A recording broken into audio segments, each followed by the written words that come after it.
Welcome everyone to another episode of Women Who Rock the World. We say changing the shape of the world today, one woman at a time. Today with me, I have Anik Malenfant. Welcome. Thank you so much. Anik, Lovely to be here. you're welcome. Anik is an empowerment coach and she leads like soulful individuals that want to better their lives from like the inside and out, leading to a transformation that it's I would call it more of a journey, right?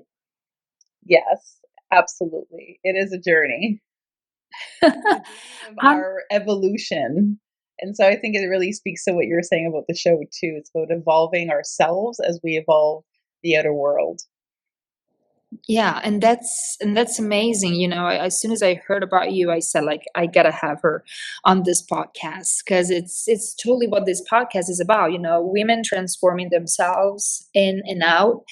But Anik, what happened? I mean, how did this happen? I don't think that someone um, is born saying, I want to become a coach, leading individuals into like a transformation. What happened? hmm it certainly wasn't. Life was unscripted. It certainly was not in the plans. I worked on the stock market for almost 20 years. I had corner office, drove the Audi, had the nice house, I did all the things. I did the success checklist. And something that was happening, and I see this a lot with the people that I work with, is there was a growing dissatisfaction that was creeping up within me. And I remember one particular morning, I woke up and there was this familiar dread that was like heavy, like an elephant on my chest. And I thought to myself, there's got to be more to life than this. And what's really interesting about how the world works is as soon as you pose a question, the universe scrambles to show you the answer. And not long after I left my career in finance, I dove deep into discovering myself. I took a short sabbatical, and it didn't take very long for me to discover my purpose was really in the intuitive arts, in guiding. It started with me as my first client, guiding myself to my joy, to my purpose, which led to my prosperity, which is really wonderful. And so one of the things that I really, when I look back at my journey and I see that reflected in my clients, is it's not about anything particularly being wrong a lot of the times. The most difficult transformation is when things are going okay, but you need to leave from a good to a great situation. And I remember feeling, and I know women will relate to this, I felt so guilty. I felt guilty and ungrateful for the life that I had because I was still desiring for more. And I couldn't put my finger on it. And until I started to accept myself and accept those feelings, that's when the shift was easy to make because the signs had always been there. When I look back now, there were so many signs that I just didn't clue in, completely oblivious to the path that was my soul was leading me to. And now that's really the beautiful work that I get to do with solid leaders because they want to lead themselves into the life that their heart is calling them to. And so I got to have that journey, and now I get to witness that transformation within other people. And for me, the core element that is so inspiring is the empowerment that comes from that. And when you say like changing the world, my perception of how that happens is people who are empowered in their joy, in their passion, in their purpose show up in the world in beautiful ways and transform the landscape in the world that we live in. So for me, when I look at my clients and I see them transforming, I see the world transforming with them because happy people create a happy world. That's very interesting. Like, I expect everything that you said, but the last sentence you said, happy people create a happy world.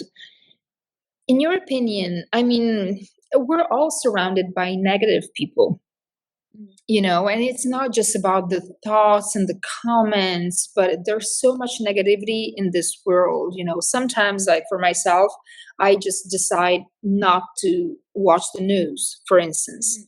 for like a long time, because it's like, no. And it's not that you have that guilty feeling that it's like, I want to know what happens in the world, but at the same time, it doesn't make me feel good, to know.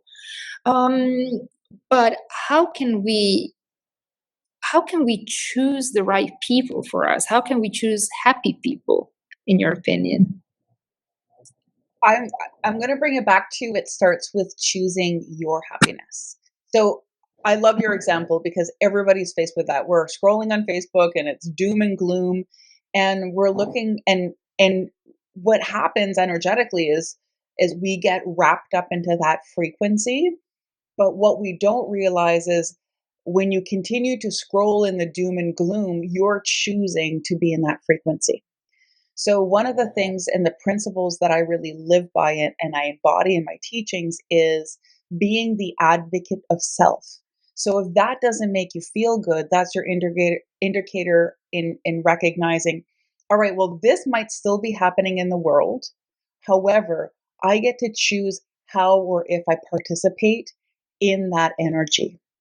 And what's really interesting when you start to make this shift is your news feed changes because you're teaching the algorithm what's going to get your attention.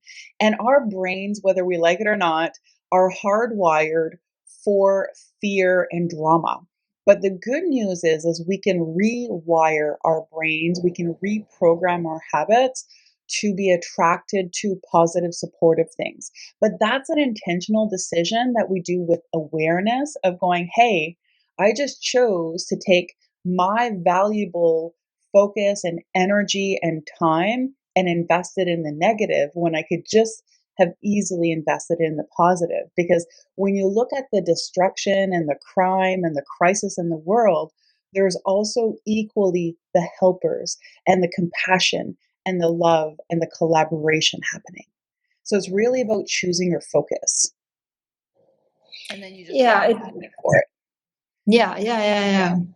So it's the work on oneself that leads to. It's always about us. We cannot change Exactly. the uh, the outside. If you don't change ourselves first, and then it's it's on the same wavelength as, think about what you do, not what other people do, and then what they do doesn't affect you at some point. you know Exactly. Yes, to a certain extent. Now you could find an example that would go against that, but what tends to happen is we teach people how to treat us by how we treat ourselves. And the people around us follow our lead. So the biggest level of awareness is us recognizing where am I in conflict with myself. So if everything I see out there is a certain conflict, well, I want to challenge them and say, okay, discover where that challenge is within you and address that. And what will happen is the world that's reflected back to you mirrors your inner world. Absolutely. Yeah, it totally makes sense. Um, so the day you decided, that you wanted to completely change your life, I mean, if a woman, someone listening to this podcast wants to do your job, I mean, what was your path? What should she do? If she wanted to specifically do my job, that's a great question because I arrived to this point in time in a very unconventional way. So I don't know if that anybody could follow those particular footsteps. But what I would suggest is I'll give them the template for it, and it will lead them to something like this or similar. But what is more important is not so much what they're doing, but how they're living and how they're showing up. So for me, what's really interesting is that When I compare what I'm doing now and what I used to do on the stock market, the details have changed, but what's more important is how I show up and how I feel in my role has changed. So my job title has changed, but more the thing that's changed the most is me. And so if a woman was like, "Hey, I want to do something that's in coaching, or I want to lead somebody in her work," the number one thing that they could be doing is, what would you do with you as your number one client? Because what's really beautiful in coaching and in this type of work is that you are the healed version of the person that you're working on. And in this type of work, especially in all entrepreneurs, really, or solo professionals, really will feel into this. Is that your work is a vessel and a vehicle for your own growth and development. So what I am learning now is what I'm growing into for the people I'll be serving next. And so in every exchange that I have with my clients, there's a piece for them and there's a piece for me. And so if you want to do this type of work, and I've had people approach me, they're like, "Well, I don't want to work on myself. I want to like help other people." And I'm like, "Well, then you're in the wrong business because you can't." Well, I mean, you can try. It's going to be a struggle. You're going to met with a lot of opposition and a lot of challenge because the work itself includes you, because you need to be a clear vessel in order to hold space for someone else's experience. And if you get triggered because of someone else's wound, because of your wound, well, then that's the work that you need to do in order to grow in your profession, especially in this type of role. Is it difficult to, I mean, you work with individuals that maybe, the transformation is not, like immediate. And maybe they have, they carry some negative energy. And I bet it's like, a psychologist, working with clients, it's kind of taxing, mentally. How do you cleanse yourself, from this energy? Because I bet it's in some way you might absorb it. Yes, well, and you can, and I teach a lot of practitioners how to do this work. So I teach different certifications. So there's a lot of different ways that you can work with people, whether that's counseling or energy work or therapy. And really, school teachers have the same issues, nurses have the same issues. So, whenever you're in a service based environment, one of the core things, and I'm an emotional empath. So, by nature, I already feel what everybody's feeling. So, one of the things that I learned about boundaries, which was a total game changer for me, and I'm feeling kind of called to share it with our audience, is you have two sets of boundaries, and we focus a lot of our energy on external boundaries. How do I keep their energy out, their emotions out, their thoughts out? But the boundaries that we really need to focus on, that are the foundation of our external ones and fuels the strength of our external ones, are our own internal boundaries. So if I don't have any control over my own thoughts, and I don't have any control over my own feelings, and I don't have any control over my own behaviors, my internal foundation for my boundaries is not supportive to my external boundaries. So that's like the first thing, is if you've got a problem with, like other people's opinions seeping into your thoughts, or their fears becoming your fears, etc., then that's a reflection of your internal boundaries between you and you, because you can choose to be afraid or you can choose to have courage. It's this internal decision that we make within ourselves.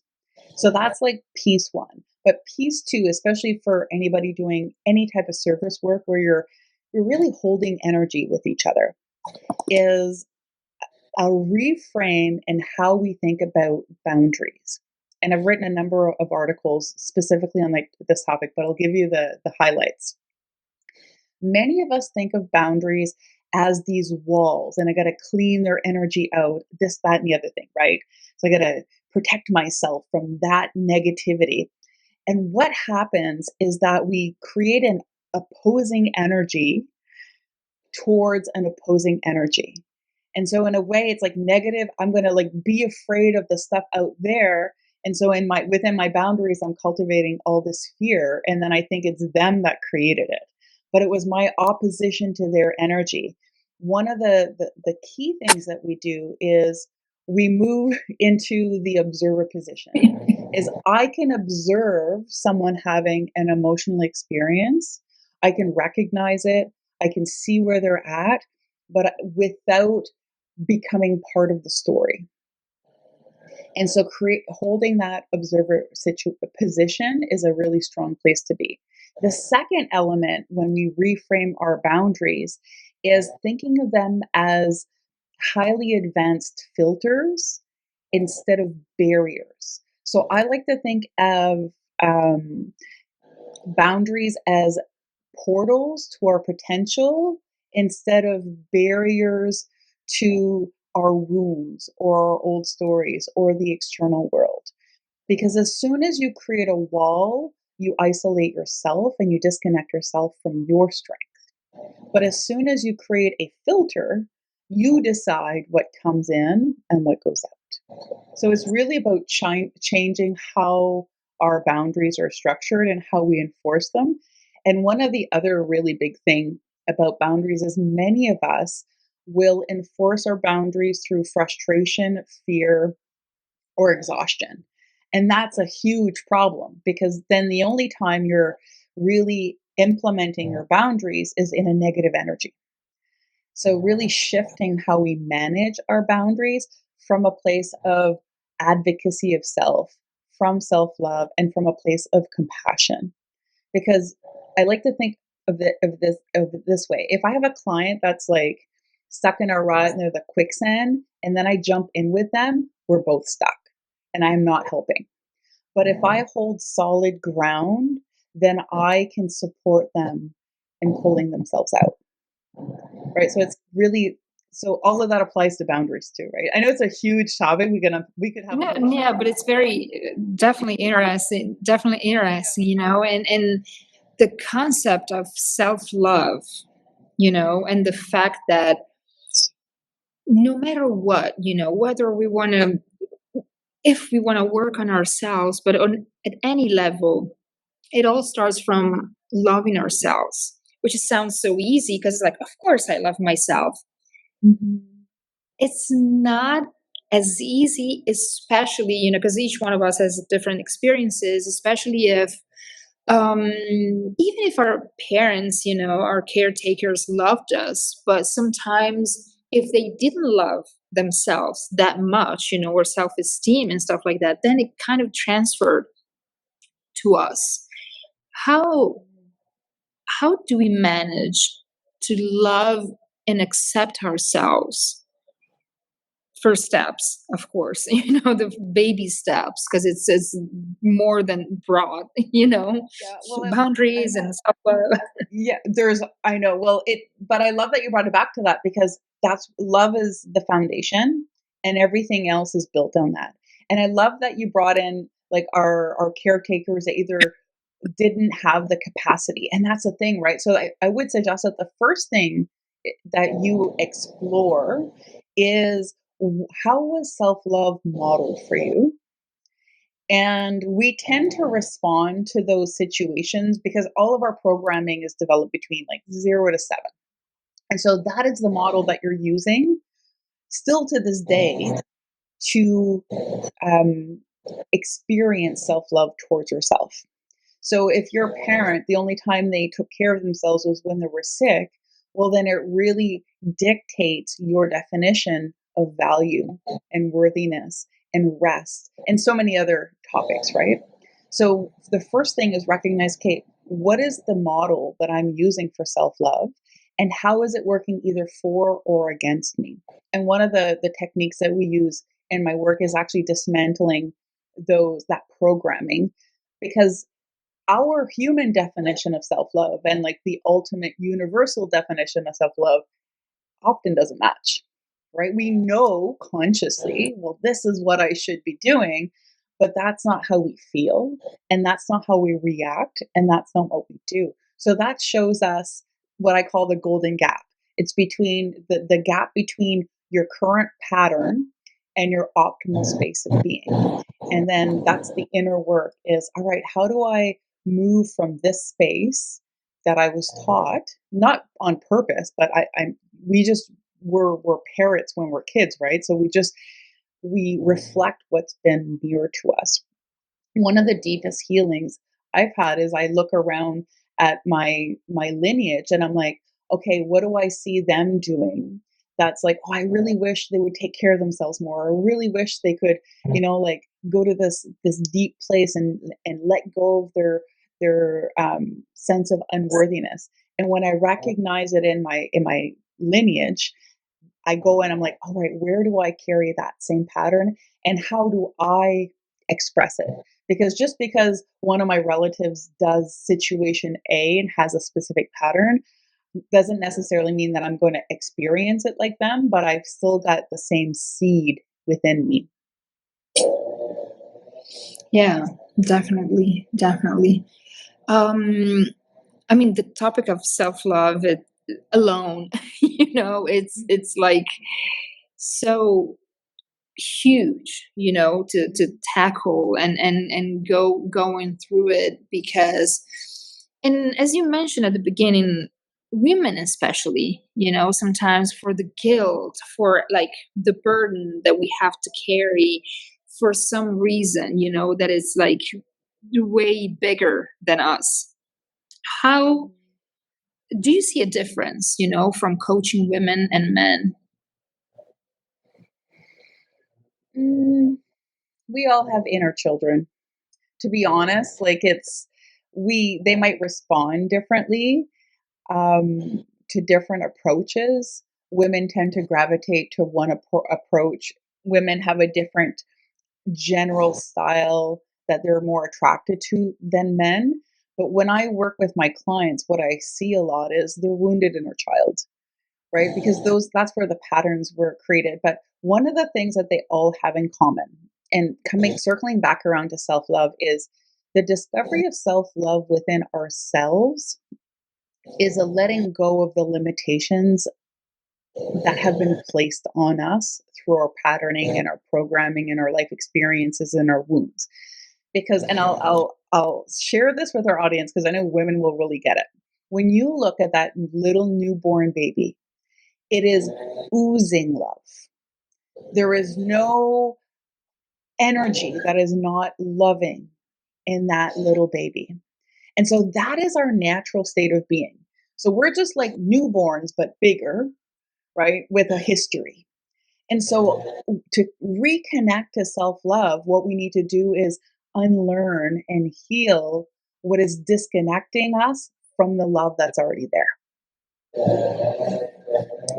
What's the role of intuition there? Oh, so so much. And both the divine feminine itself is the carrier, if you will, of that intuition, that creativity. And for me, intuition is everything. And some people will say, well, I'm not very intuitive. And I always challenge them because I'm like, go walk down a dark alley and tell me you haven't sized everything up, and you that's when you awaken your spidey senses. And you'll often hear mother's intuition. And so one of the things that we get challenged in our society is that we see this as an untangible and unquantifiable skill.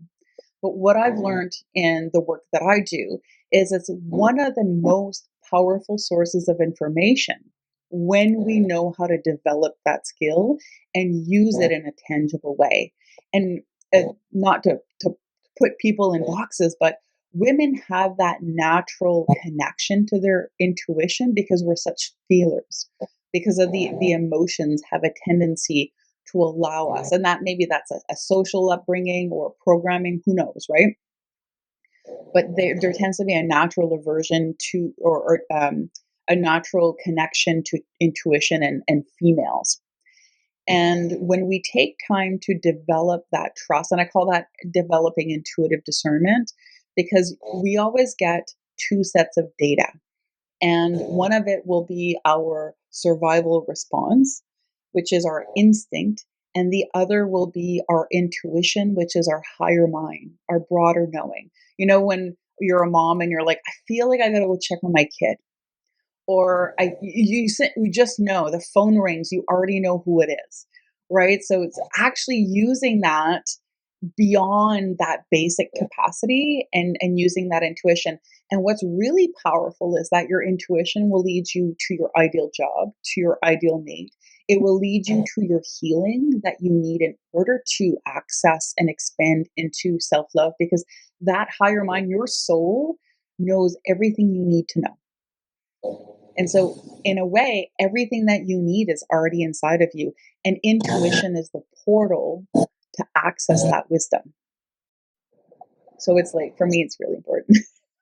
It's also Yeah, how yeah, I yeah. do all of my work, right? Like when I work with people, I tune into their soul's wisdom, and I'm not guiding the session. Their soul is like, this is They what we're are. doing today. And I'm like, great, I'm along for the ride. And I'm the in between person until my what I love to do is empower them to have that connection directly, so that I'm just someone there to hold space for them when they need. Hmm. Absolutely. Well, thank you so much for accepting the invitation. Thanks for your wisdom and thanks for your knowledge that you share with us today. I'm going to put your links, your social media links below the episode so people can reach out to you directly if they wish. And again, thank you so much. Thank you so much for being with us. And thanks, of course, to the audience and everyone watching and listening. Perfect. Well, thank you so much for your time today, and for having this beautiful space to recognize women who are, in fact, changing the world. Thank you. Bye.